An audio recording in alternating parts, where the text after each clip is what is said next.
अगर AMC project और तेजस project अगर फाइनली कामयाब नहीं हो जाता है तो यानी भारतीय वायुसेना के पास लड़ाकू विमानों की संख्या काफी कम है, जबकि होने चाहिए 42।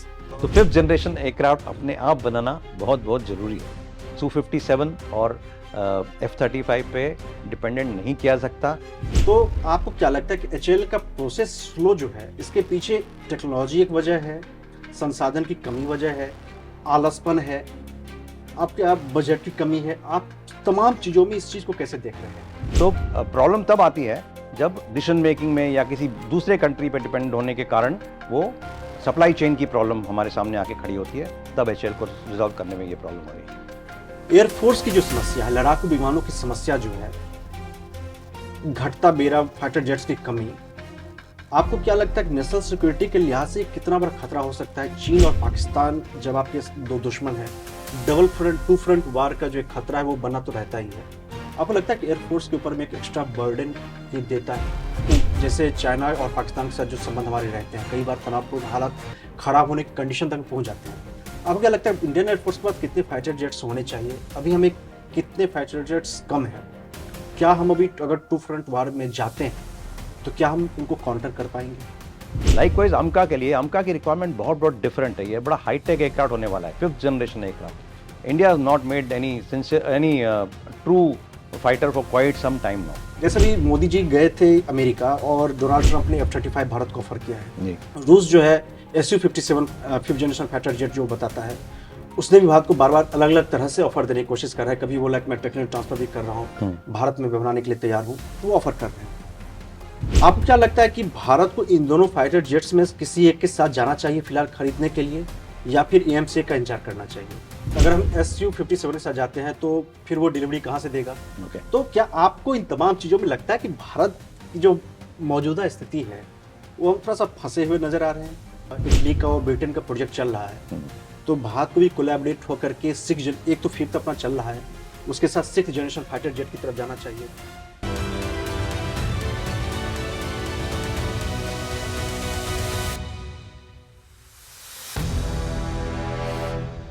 दोस्तों नमस्कार, मैं अफजाज शेखर आजाद और आज हमारे साथ बेहद खास शख्सियत है संजय भटनागर सर। दोस्तों जैसा हम सबको पता है कि भारत के पास लड़ाकू विमानों की संख्या जो लगातार कम होती जा रही है। एएमसी प्रोजेक्ट जो है अपना fifth generation fighter jet project, उसको बनने में भी कई साल लगने वाले हैं। तेजस की डिलीवरी नहीं हो पा रही है। तो ऐसे में भारतीय वायुसेना के पास जो विमानों की संख्या है वो लगातार कम होती जा रही है। और इसी मुद्दे पर हम बात करने के लिए आए हैं सर से, संजय भटनागर सर से, जो है एयर फोर्स के वाइस एयर मार्शल रह चुके हैं, रिटायर्ड हैं सर, और इस मुद्दे पर इनसे बेहतर हमें शायद कोई और जानकारी नहीं दे सकता है। सर बहुत बहुत स्वागत है आपका समय देने के लिए। थैंक यू, बहुत बहुत धन्यवाद। सर जैसा कि हम सबको पता है कि इंडियन एयरफोर्स के पास अभी लड़ाकू विमानों की संख्या जो लगातार कम होती जा रही है। मैं एक छोटे सा एक डेटा देना चाहूँगा कि भारत के पास 2023 में 31 स्क्वाड्रन थे। 2025 तक यानी इस साल भारत के पास करीब 29 स्क्वाड्रन हैं। 2027 तक 29 से 30 होंगे। 2029 से 30 तक करीब 30 से 32 स्क्वाड्रन होंगे और 2035 तक भारत के पास करीब 25 से 27 स्क्वाड्रन होंगे। अगर एएमसी प्रोजेक्ट और तेजस प्रोजेक्ट अगर फाइनली कामयाब नहीं हो जाता है तो यानी भारतीय वायुसेना के पास लड़ाकू विमानों की संख्या काफी कम है, जबकि होने चाहिए 42। तो आप इसकी क्या वजह मानते हैं? क्यों फाइटर जेट्स की संख्या कितनी मतलब इतनी कम क्यों है? इसके क्या परिणाम हो सकते हैं भारत की सुरक्षा के लिए? पहले तो मैं कहना चाहूँगा आपकी ऑब्जर्वेशन बिल्कुल सही है।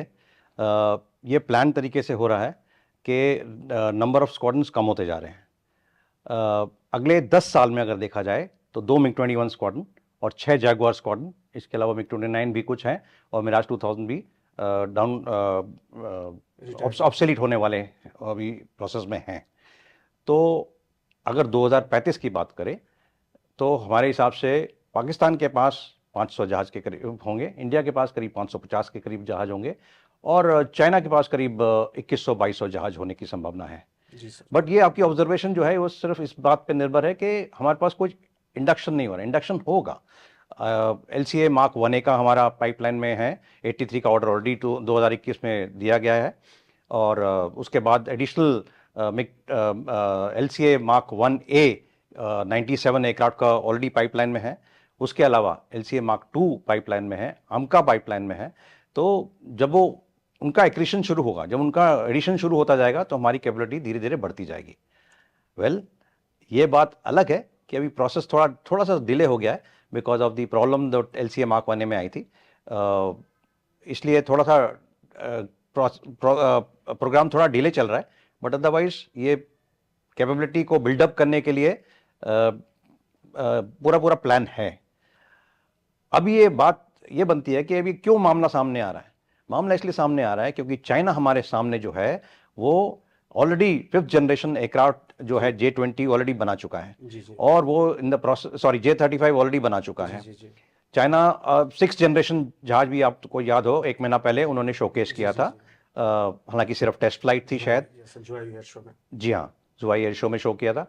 उसके अलावा चाइना ने पाकिस्तान को भी दे रखे हैं जहाज जो कि ऑलमोस्ट 4 जनरेशन प्लस हैं। जी। इसके अलावा न्यूज़ ये भी आ रही है कि चाइना बांग्लादेश को भी एक तरह से J-10C एयरक्राफ्ट जो उनके 4.5 जनरेशन एयरक्राफ्ट माने जाते हैं, करीब 1 स्क्वाड्रन प्लस देने की डिस्कशन चल रहा है। तो चाइना की तरफ से एक तरह से तैयारी है इंडिया को चारों तरफ से घेरने की, इन अ वे एयर पावर के जो एलिमेंट्स हैं उनको देने के लिए। इंडियन एयरफोर्स भी इस प्रोसेस में आगे बढ़ रही है और जो नेशन की कैपेबिलिटी है of indigenous production of aircraft वो भी इसकी तरफ तत्पर है। जी सर, मेरा सवाल ये है कि ये एक प्रोसेस होता है कि आप फाइटर जेट्स आपके रिटायर्ड होते जाते हैं, उन्हें आप बेड़े से बाहर करते हैं, फिर नए लड़ाकू विमानों का इंडक्शन करते हैं अपने बेड़े में। तो इतना ये चाल सुस्त क्यों रहा? ये आज एक दिन में तो ऐसा नहीं हुआ, कई सालों से सरकार को समझ में आ रही होगी कि हमारे पास 2025 में, 2028 में, 2030 में हमारे पास लड़ाकू विमान कम होंगे। आप उस चीज का हिस्सा रह चुके हैं। तो ये प्रोसेस आपको क्यों लगता है कि स्लो रहा है? ये प्रोसेस स्लो तो नहीं कहा जाएगा, बट बड़ा डेलिब्रेट प्रोसेस मैं कहना चाहूँगा, क्योंकि ये कैपेबिलिटी हमारे में पूरी क्षमता नहीं है पूरा जहाज बनाने की।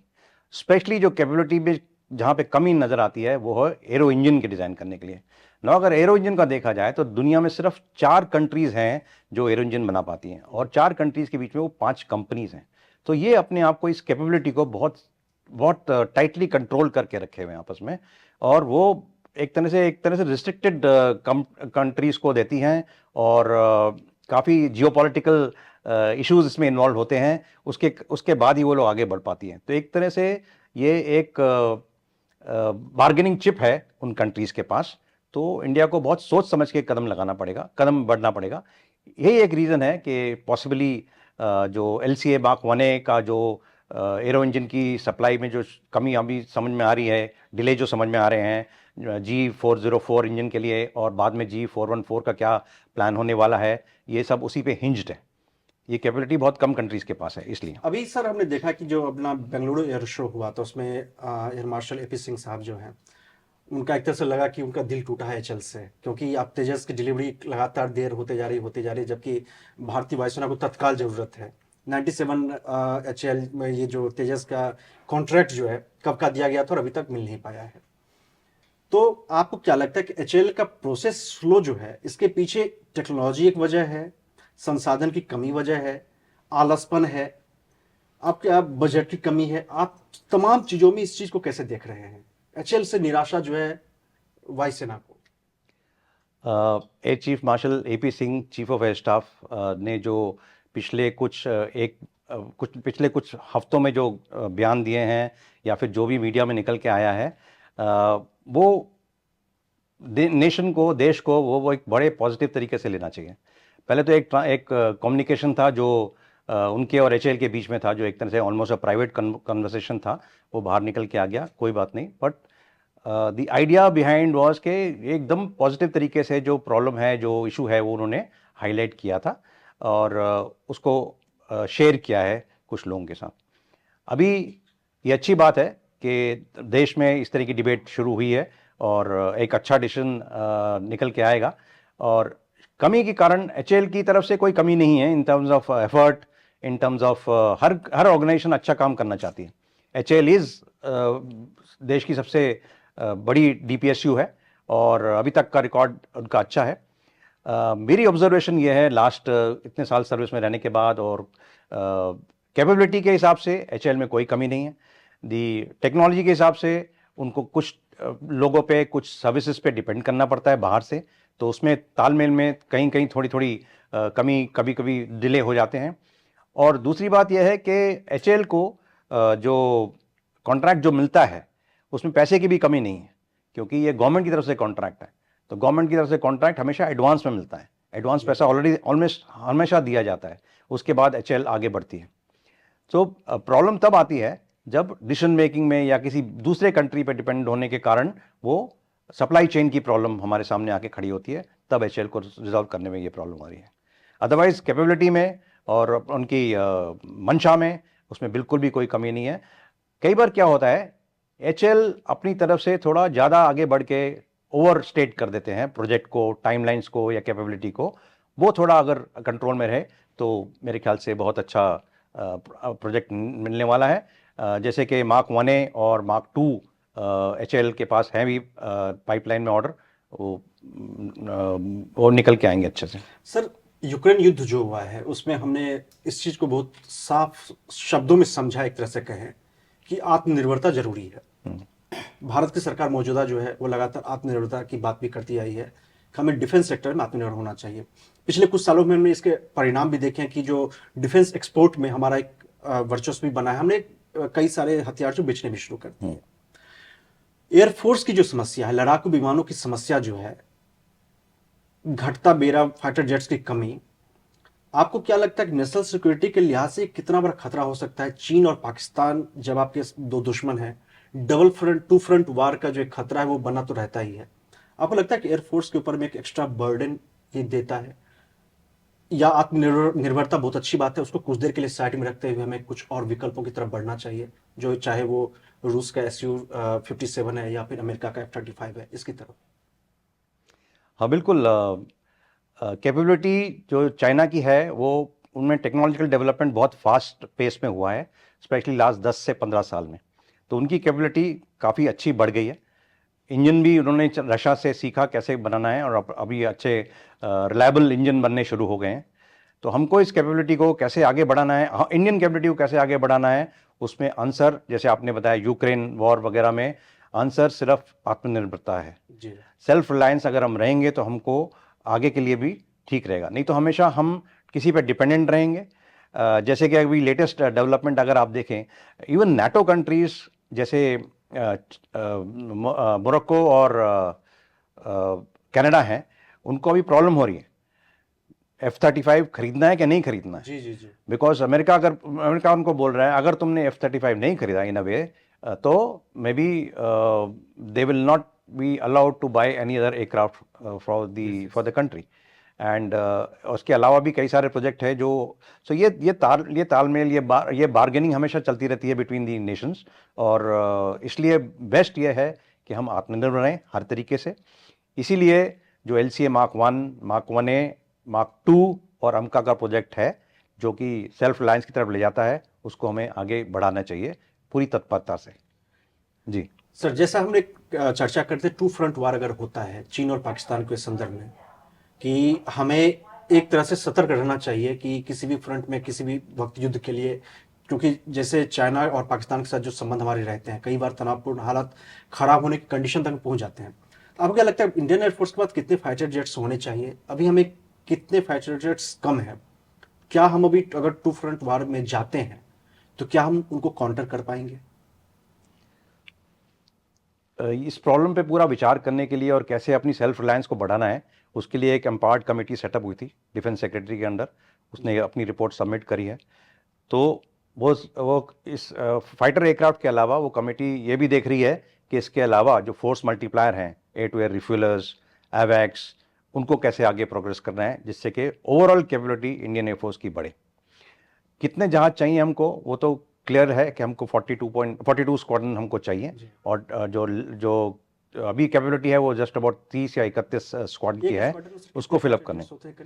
एक स्क्वाड में करीब 18 से 20 फाइटर होते हैं, डिपेंडिंग ऑन स्क्वाड्रन की, हर एक की डेफिनेशन थोड़ी चेंज होती है, बट डिपेंडिंग ऑन 18 से 20 के करीब होते हैं। तो हमको उस तरफ बढ़ना है। जी। सर, HL पे एक बार अभी और भी आ जाते हैं कि जैसे आमका प्रोजेक्ट है, EMC 5th generation fighter jet project है भारत सरकार का अपना।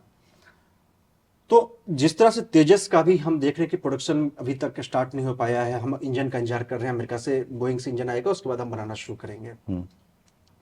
इसकी क्या गारंटी हो सकती है कि 10 साल का जो एक एक्सपेक्टेड जो टाइम फ्रेम हमने तय कर रखा है कि 10 साल में एएमसीए प्रोजेक्ट हमारा फाइनल हो जाएगा, इसकी क्या गारंटी है कि 10 साल में बन ही जाएगा? दूसरी बात, हमने एक चीज और देखा कि जैसे तुर्की है, उसका एक कान करके जो फाइटर जेट प्रोग्राम चल रहा है, उसने करीब करीब फाइटर जेट्स अपने टेस्ट कर लिया, अब उसका प्रोडक्शन में जाने वाला है। मैं रिसर्च कर रहा था तो मैंने देखा कि जो तुर्की ने अभी जब फाइटर जेट्स को उड़ा भी लिया है, उसके बाद भी इस प्रोडक्शन बनाने से लेकर के सप्लाई चेन सब कुछ करने में और अपने एयरफोर्स में उसको इजेक्ट करने में कम से कम 5 साल से समय लगेगा, और उसको प्रोडक्शन को पूरी तरह से फुल फ्रेम करने में करीब 8 से 10 साल का प्रोजेक्ट लग जाएगा, समय लग जाएगा। तो मैंने इस संदर्भ में देखा कि एएमसीए को अगर हम 10 साल लगते हैं कि फाइटर जेट टेस्ट में, तो फिर तो ये बहुत लंबा समय हो जा रहा है। बिल्कुल, हर एक फाइटर जेट को बनाने में established companies, established countries like Lockheed Martin of the US, Boeing, Rafale जो बना, दसो एविएशन बना रहे हैं, और जो सैब जो बना रहे हैं, इन सब में टाइम करीब 10 से 12 साल तो पक्का लगते हैं। बिल्कुल। आपने कान का एग्जाम्पल दिया, तो मैं इससे पहले वाले पॉइंट पे जाना चाहूँगा कि हमने बोला कि आत्मनिर्भरता बहुत ज़रूरी है। अब टर्की ने जो कान बनाया, जो फर्स्ट प्रोटोटाइप टेस्ट किया 2022 में आई थिंक, उसमें उनका जो इंजन यूज़ किया वो जी इंजन था, जो यूएस का है। अब जी की तरफ से तो वो इंजन ऑपरेशनल नहीं कर सकते, तो नाउ टर्की अभी अपना इंजन अब उसमें कान में लगाने के लिए फर्दर उसकी प्रोग्रेस हो रही है, उसकी फर्दर रिसर्च डेवलपमेंट हो रही है, और उसमें कम से कम 5 साल लगेंगे। बिल्कुल उसको नया इंजन जो कान को चाहिए वो बनाने में, और उसके बाद ऑपरेशनलाइज करने में और 5 साल लगेंगे। लाइकवाइज अमका के लिए, अमका की रिक्वायरमेंट बहुत बहुत डिफरेंट है। ये बड़ा हाईटेक एयरक्राफ्ट होने वाला है, 5th generation aircraft. India has not made any true fighter for quite some time now. Marut के बाद हम अभी इस पे अब अग्रसर हो रहे हैं, और स्ट्रेट वे हम 4.5 और 5th जनरेशन जहाज पे जाने की कैपेबिलिटी की तरफ हम स्टेप्स ले रहे हैं। तो उसके लिए इंजन सबसे ज़्यादा जरूरी है, जो इनिशियली हमको डिपेंड करना पड़ेगा, जैसे कि एम्पावर्ड कमेटी ने डिसीजन दिया है। और ऑल्सो जो MRFA का जो नया प्रोग्राम, जो कैपेबिलिटी को रिड्यूस करने के लिए, कैपेबिलिटी गैप को रिड्यूस करने के लिए, हम 114 MRFA जहाज के तरफ जो कॉन्ट्रैक्ट अभी ऑलमोस्ट फाइनलाइज होने वाला है, जिसके RFI अभी निकलने वाली है वेरी सून, उसमें इस तरह से हिंज किया जा रहा है कि जो भी हमको MRFA कैपेबिलिटी देगा, जो भी 5 कंट्रीज में से या 6 कंपनीज में से, वो हमको कैपेबिलिटी डेवलपमेंट फॉर दी अमका भी देगा। तो इन दोनों को लिंक किया जा रहा है एक तरीके से, जिससे कि हमको एक तरह से उसके बेनिफिट मिले, टेक्नोलॉजी ट्रांसफर मिले, और ऑल्सो उसके हम कई सारे वेपन्स और कई सारे जो सॉफ्टवेयर की प्रोग्रामिंग वगैरह हैं वो हम अपने तरीके से कर सकें। सर, पहले मैं एक छोटा सा सवाल पूछ लेता हूँ, उसके बाद मैं अगले सवाल पे जाऊंगा जी। एक फाइटर जेट प्रोजेक्ट होता है, 5th जनरेशन फाइटर जेट, इसको कंप्लीट होने में आपके हिसाब से करीब करीब कितने रुपए खर्च होते होंगे? इसमें तो बहुत सारी चीज़ों पर डिपेंड करता है, तो लेकिन मैं इससे मोटा मोटी मानूं तो करोड़ों रुपए खर्च होते होंगे। बिल्कुल होते होंगे। हाँ। जैसे अभी एएमसी के लिए शायद 1500 करोड़ रुपए भारत सरकार ने दिए हैं। वो तो इनिशियल अमाउंट है फॉर डिजाइन डेवलपमेंट के लिए। ये सवाल मैंने इसलिए पूछा है कि जैसे अभी मोदी जी गए थे अमेरिका, और डोनाल्ड ट्रंप ने F-35 भारत को ऑफर किया है जी। रूस जो है Su-57 5th generation fighter jet जो बताता है, उसने भी भारत को बार बार अलग अलग तरह से ऑफर देने की कोशिश कर रहा है। कभी बोला कि मैं टेक्नोलॉजी ट्रांसफर भी कर रहा हूँ, भारत में बनाने के लिए तैयार हूँ, तो वो ऑफर कर रहे हैं। आपको क्या लगता है कि भारत को इन दोनों फाइटर जेट्स में किसी एक के साथ जाना चाहिए फिलहाल खरीदने के लिए, या फिर एएमसी का इंतजार करना चाहिए? बहुत अच्छा क्वेश्चन किया आपने, बहुत अच्छा क्वेश्चन किया आपने। हर एक कंट्री के प्रोग्रेस ऑफ एविएशन में, एरोस्पेस पावर को डेवलप करने में, ये विडंबना हमेशा रही है, चाहे बड़ी से बड़ी कंट्री हो या बड़ी एडवांस कंट्री हो लाइक अमेरिका। अभी वो 5th जनरेशन 6th जनरेशन में जाना चाह रहे हैं, तो उसमें भी वो डिबेट चल रही है कि NGAD वाला डिज़ाइन बनाया जाए, उसमें इंजन कहाँ से लगाए जाएँ और उसका सॉफ्टवेयर कहाँ से डेवलप किया जाए। और लाइकवाइज फ्रांस ने भी 4th जनरेशन एयरक्राफ्ट बनाया है, और या 4.5 बनाया है, और 5th जनरेशन वो नहीं बना पाए हैं, तो डायरेक्टली वो 6th में जंप कर रहे हैं। तो वहाँ पे भी ऐसी विडंबना है। लाइकवाइज और अदर कंट्रीज में भी ऐसे ही डिसीजन मेकिंग में ऐसे हमारा टाइम लगता है और उसमें आगे बढ़ने के लिए कोलैबोरेटिव अप्रोच बहुत ज़रूरी है। कोई भी कंट्री, कोई भी नेशन अपने अकेले जहाज नहीं बना रहा है, या तो इंजन किसी और से हेल्प ले रहा है, या फिर एक कंट्री में किसी पार्ट्स का मैन्युफैक्चर हो रहा है, दूसरी कंट्री में किसी और का मैन्युफैक्चर हो रहा है, फिर इंटीग्रेशन हो रहा है। तो ये सब डिजिटल डिज़ाइन पे डिपेंड करता है। तो डिजिटल डिज़ाइन जिस कंट्री के पास है वो उसको लेके आगे बढ़ सकता है। तो इंडिया के लिए ये इंपॉर्टेंट है कि जो डिज़ाइन बना रहे हैं वो ऐसा रहे जिससे कि हम उसको आगे ले जा सकें। इसलिए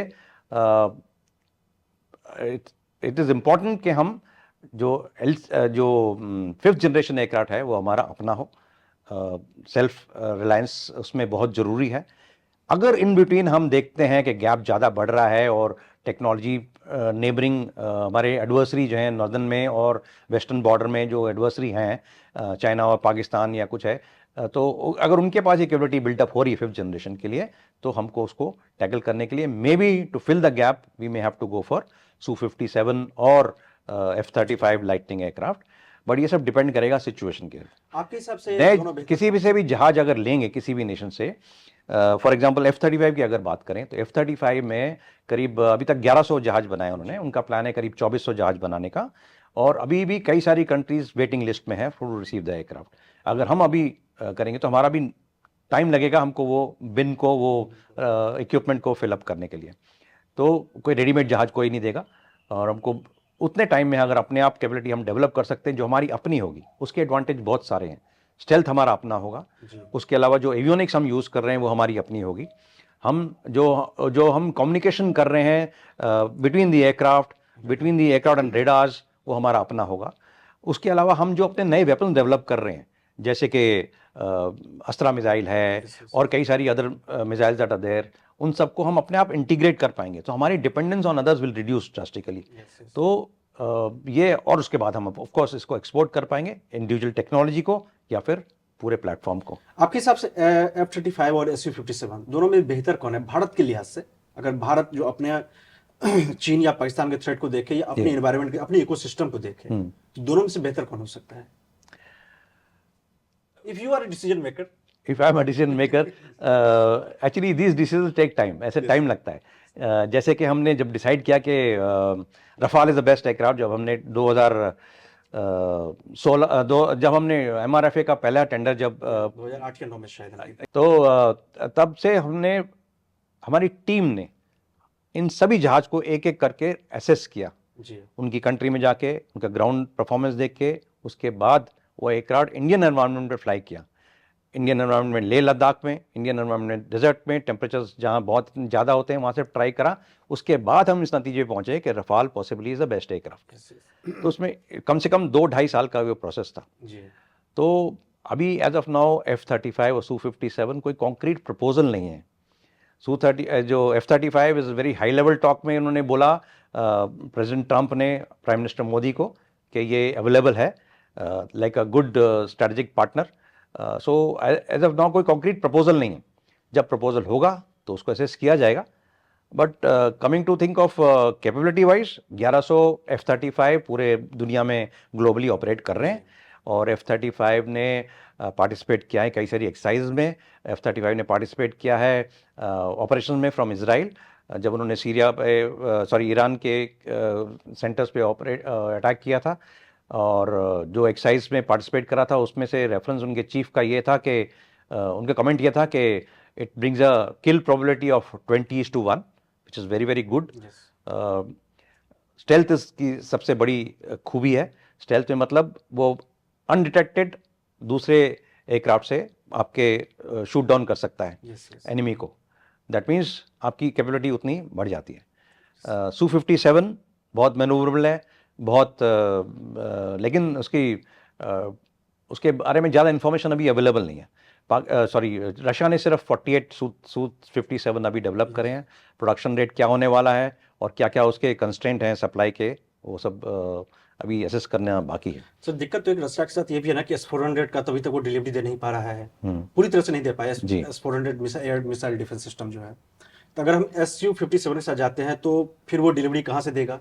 तो क्या आपको इन तमाम चीज़ों में लगता है कि भारत की जो मौजूदा स्थिति है वो हम थोड़ा सा फंसे हुए नजर आ रहे हैं डिफेंस सिक्योरिटी को लेकर? क्योंकि चीन ने J-20 जो उसका उनका जो फाइटर जेट है उन्होंने डिप्लॉयमेंट भी शुरू कर दिया, भारत की सीमा के पास LAC के बिल्कुल, पास उन्होंने डिप्लॉयमेंट कर रखी है। क्या आपको लगता है कि कुछ फंसा हुआ ट्रिकी मतलब कंडीशन सिचुएशन है हमारे पास? बिल्कुल, ये विडंबना तो है, डिसीजन मेकिंग विडंबना है, और इसको हमने डिसीजन लेना है। एंड उसके लिए डिसीजन यही है कि जैसे कि अभी एम्पावर्ड कमेटी ने बताया है कि प्राइवेटाइजेशन को प्राइवेट कंपनीज को इन्वॉल्व करके हम मार्क 1A का प्रोडक्शन फास्ट पेस पे बढ़ाएंगे। तो पॉसिबली सुनने में ये आ रहा है कि जो थर्ड प्रोडक्शन लाइन जो औजार में, जो नासिक में जो सेटअप हो रही है, वो मोस्ट लाइकली प्राइवेट सेक्टर को जाएगी, जिससे कि उसको फास्ट पेस बढ़ाया जा सके और हमारे जो गैप है उसको जल्दी से जल्दी कवर किया जा सके। सर कई विचार तो ये भी उठ रहे हैं कि भारत को 5th जनरेशन जो ठीक है AMCA है उसको तो चल ही रहा है, इसके साथ साथ 6th जनरेशन जैसा अभी आपने कहा कि जो चाइना ने पिछले महीने उसने एक तरह से दिखाने की कोशिश की, हो सकता है वो सच झूठ पता नहीं क्या है, बट एक तरह से दिखाने की कोशिश उसने की वो 6th जनरेशन फाइटर जेट की तरफ वो जा रहे हैं। डू यू थिंक कि इंडिया को भी यूरोपीय देश जैसे GCPA इटली का और ब्रिटेन का प्रोजेक्ट चल रहा है, तो भारत को भी कोलैबोरेट होकर के एक तो 5th अपना चल रहा है, उसके साथ 6th जनरेशन फाइटर जेट की तरफ जाना चाहिए? एक्चुअली 6th जनरेशन की तरफ जाना चाहिए, और 6th जनरेशन के लिए जाना तभी आसान रहेगा जब हम 5th जनरेशन की टेक्नोलॉजी को आगे ले जा सकें। जी। उसके लिए हमेशा वंस अगेन मैं बोल रहा हूँ, हमको सेल्फ रिलायंट अगर हम रहेंगे और अपने तरीके से डेवलप करेंगे हम 5th जनरेशन एयरक्राफ्ट, हमका जैसा प्लान है वो अच्छा रहेगा। यूरोपियन कंट्रीज अभी GCAP और जो दूसरा जो जहाज है जो फ्रांस और स्पेन की कैपेबिलिटी के साथ, जापान की कैपेबिलिटी के साथ बढ़ रहा है, उन दोनों के बीच में मर्ज करने की अभी न्यूज़ आ रही है। तो because they realise that technology is very very difficult to do it on an own, and also दूसरा, क्या उनको इतना बड़ा ऑर्डर है कि दोनों यूरोप के अंदर ही दो एस्टैब्लिशमेंट, दो कंसोर्टियम अपने अलग अलग आगे बढ़े? तो वो लोग भी इस बारे में सोच रहे हैं। अगर इंडिया 5th जनरेशन अपना एयरक्राफ्ट बना लेता है तो फॉर श्योर हम किसी और से कोलैबोरेट कर सकते हैं to go for 6th generation by imbibing those नई टेक्नोलॉजी को अपने इसमें इंक्लूड करके। सर एक सवाल और। तो 5th जनरेशन एयरक्राफ्ट अपने आप बनाना बहुत बहुत जरूरी है। Su-57 और F-35 पे डिपेंडेंट नहीं किया जा सकता, क्योंकि उनकी भी जो ग्लोबल सप्लाई चेन्स हैं हर एक दूसरे पे बहुत डिपेंडेंट है। Su-57 because of the impact of export restrictions by western countries बहुत बुरी तरह इम्पैक्ट हुआ है। F-35 की भी कोई भी कंपोनेंट एक जगह, एक कंट्री में, एक कंपनी में नहीं बनता, उसके डिफरेंट सिटीज़ में, डिफरेंट कंट्रीज़ में उसके कंपोनेंट बन के तैयार होते हैं। तो आजकल ज़माना सिर्फ डिजिटल डिज़ाइनिंग का है, तो हमारा अमका उसी तरफ डिजिटल डिज़ाइनिंग की तरफ बढ़ रहा है, एंड उसका कॉन्सेप्ट डिजिटल डिज़ाइनिंग का है। और जैसे जैसे डिजिटल डिज़ाइनिंग होगी तब हम भी आउटसोर्स कर सकते हैं ये एक्टिविटी को, या फिर कई जगह बढ़ के इंटीग्रेट करके उसको आगे बढ़ सकते हैं। F-35 का जो डोनाल्ड ट्रम्प का ऑफर आया हुआ है, क्या अगर एक श्रेणी ले, अगर हाइपोथेटिकली मान ले कि अगर भारत F-35 खरीदने की तरफ जाता है, डू यू थिंक भारत के लिए फायदे का सौदा रहेगा? क्योंकि अमेरिका जैसा देश, पहली बात तो यह कि अमेरिका पे डिफेंस सेक्टर को लेकर के यकीन किया जा सकता है, क्योंकि कभी कई मुद्दों, मानवाधिकार को लेकर के, कभी किसी चीज़ को लेकर के उनका मुंह फूलता है और वो फिर पाबंदी लगा देते हैं, कभी सैंक्शन लगा देते हैं। पता चला कि जो भारत चीन के साथ लड़ाई लड़ने के लिए तैयार हो और उसके बाद उन्होंने कह दिया कि मैं ये इक्विपमेंट नहीं दूंगा, क्योंकि of course 5th generation fighter jet में लगातार मेंटेनेंस की जरूरत पड़ती रहती है। डू यू थिंक कि हम उस पर विश्वास कर सकते हैं अमेरिका पे F-35 के लिए? ओके, तो जब भी हम किसी एयरक्राफ्ट या किसी सिस्टम के लिए परचेज के लिए जाते हैं तो एक स्ट्रेटेजिक पार्टनरशिप होती है, उसी कंट्री के साथ जाते हैं। तो जो भी स्ट्रेटेजिक पार्टनरशिप होती है इस ग्लोबल एनवायरनमेंट में, तो ये ज़रूरी है कि हम एक दूसरे की पार्टनरशिप को हमेशा ऑनर करें। हमेशा अगर किसी वजह से कोई सप्लाई लाइन इम्पैक्ट होती है तो उसको ऑल्टरनेट दिया जाए। तो ये एक विश्वास, जब हम दूसरे पर डिपेंड हो रहे हैं तो विश्वास करके ही आगे बढ़ना पड़ेगा, उसमें कोई चॉइस नहीं है। और आई एम श्योर अगर हमने कॉन्ट्रैक्ट साइन किया और गवर्नमेंट टू गवर्नमेंट डील हुई तो चाहे कोई भी कंट्री हो, वो पूरी तरह से ऑनर करेगा उस कमिटमेंट को। सर तुर्की ने कान, जैसे अभी हम लोग चर्चा कर रहे थे, कान फाइटर जेट तुर्की ने बना लिया है। तुर्की कैसे बना सकता है और भारत क्यों पीछे रह जाता है? बहुत सिंपल शब्दों में अगर आपसे पूछे तो। ओके, मैं किसी एक कंट्री से कंपेयर नहीं करना चाहता, बट किसी भी जहाज को बनाने का जो एक्टिविटी जो इन्वॉल्व है वो कॉम्प्लिकेटेड है, स्पेशली इंजन की एक एक्टिविटी बड़ी कॉम्प्लिकेटेड है। इंडिया ने सॉफ्टवेयर बहुत डेवलपमेंट करी है। Air defence aeronautical development agency जो आडा जो है बैंगलोर, उन्होंने जो डिज़ाइन डेवलपमेंट करके एलसीए को इस मकाम पे पहुंचाया है, वो काबिल तारीफ़ है। तो हमारा सॉफ्टवेयर डेवलपमेंट, कंट्रोल मैकेनिज़्म जो हमने डेवलप करे हैं, और जो फाइटर कंट्रोल एयरबॉर्न जो सिस्टम्स हैं वो बहुत ऊंचे दर्जे के। हम कहाँ लैग कर रहे हैं और जहाँ पे हमारे को अभी प्रॉब्लम हो रही है वो इंजन की प्रॉब्लम है। इंजन की कैपेबिलिटी कोई, मैंने आपको बताया 4 नेशन हैं, 5 कंपनीज हैं, कोई किसी को देने को तैयार नहीं है, और उसको अपने आप ही डेवलप करना पड़ेगा।